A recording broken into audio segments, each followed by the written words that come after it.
administrasi email kita, ya, supaya kita bisa mendownloadnya, kan, atau supaya nanti kita bisa mengadministrasi semacam address, ya, atau dengan lainnya.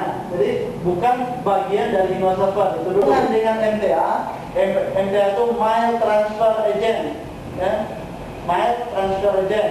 Nah, ini adalah yang disebut dengan email server, ya, dimana Postpi, ya, ada Exim, ya, tahu nanti ada bikin goodies namanya gitu. Tentunya ada di sini juga, ya, misalkan ini internet di sini, ya, ini internet atau jaringan, dia akan ke MTA yang di sini juga. Ya, berarti yang menerimanya juga harus ada MTA juga kan?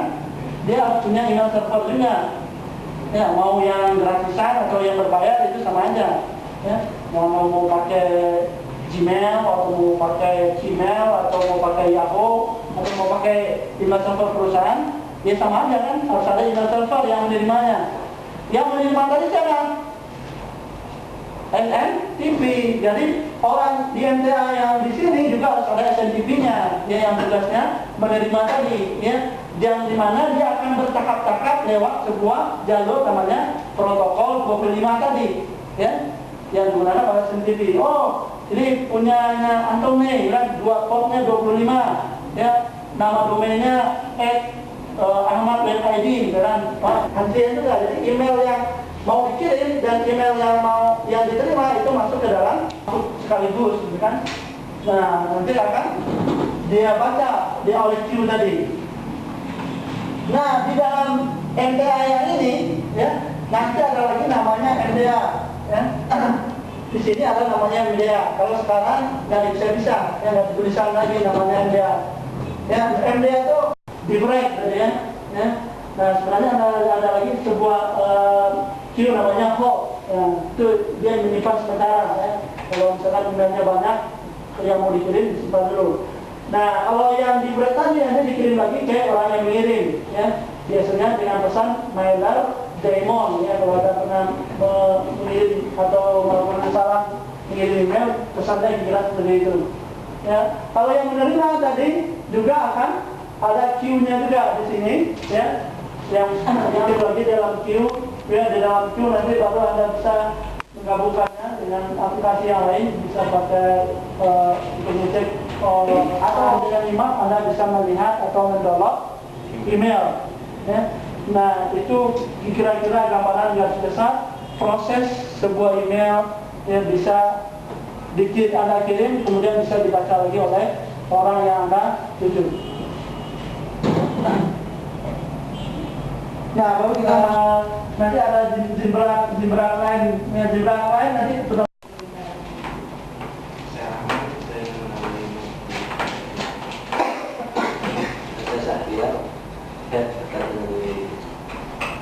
Saya Adianto, mahasiswa ini. Saya Sandi, sama mahasiswa ini. Saya Marianto, ingin tahu aja teknologi IT di masyarakat. Saya Aris dari belajar. Saya Fikri, mahasiswa ini. Itu salah satu kerugian menggunakan family gitu ya. Kok IP kan nggak, colok aja RJ45 atau mungkin kalau Anda menggunakan SFP, fiber, colok aja, asalkan nggak melebihi kapasitinya 1 giga atau 100 mega dan seterusnya, nggak masalah. Anda nggak perlu repot-repot ngurusin fisikal lagi ya. Cukup hanya menggunakan software atau menggunakan operating system atau Linux, CLI, jadi bisa dikonfigur situ, seperti itu. Jadi ini meredus capital expenditure sama operationnya. Habis itu bisa tadi support migrasi, bisa macam, bisa masuk ATM, permili, flexibility. Tadi lebih fleksibel kan, IP. Colok aja satu katakanlah Ethernet, udah. Asalkan kapasitinya tidak masih mencukupi, tidak ada masalah. Ini contohnya, ini Atom, ini transport over MPLS, ada ATM, juga Ethernet, DLC, permili, semua bisa melewati pipa yang sama. Seperti ini, ada ATM, terus ada permili, ada IP, ada voice, ini yang seperti ini. Jadi kita punya backbone, MPLS backbone. Jadi semua ATM, friendly, IP voice dilewatin ke MPLS backbone. Nanti akan saya coba, nanti di akhir-akhir kita coba lihat lah apa yang saya kerjain. Tapi ini interview aja ya. Contohnya seperti ini.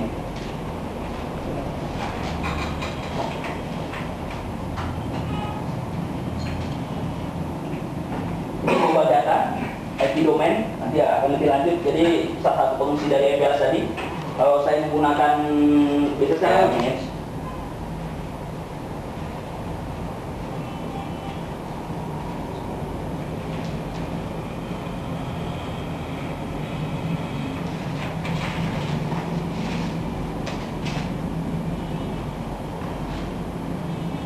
Contohnya akses Facebook ya. Ini jadi ini kan menggunakan handphone yang awalnya cuma untuk voice kan, untuk handphone doang. Nah sekarang bisa dimanfaatkan untuk data. Bagaimana manage-nya atau bagaimana network diagramnya seperti yang ini, yang dicontohkan. Jadi kalau dilihat ini ada radio, ini ada handphonenya. Jadi ada mobile station, mobile subscriber namanya. Mobile subscriber dia sih ke SGSN, dia ngatur ke support GPRS. SGSN itu support GPRS setting node, dia yang ngatur mobile mobility station dari sini. Kalau anda lihat, memang di sini istilahnya banyak istilah sih kalau di meter tuh. Terus dari SGSN ke arah KGSN namanya juga GM. Terus dari arah RNC ke arah SGSN itu namanya nanti IU. Kalau dia pakai data IUTS, kalau dia untuk nelpon calling itu namanya IUTS. Nah, kalau dia tahan game namanya IUTS. Jadi kalau ke HLR menggunakan SS7. Nah, di sini bisa dilihat semuanya melewati backbone. Contohnya sini menggunakan Cisco. Bisa macam-macam sih, nggak Cisco, ada Juniper, ada Huawei, macam. Evolution ya banyak ya. Jadi ini adalah email client yang kalau kita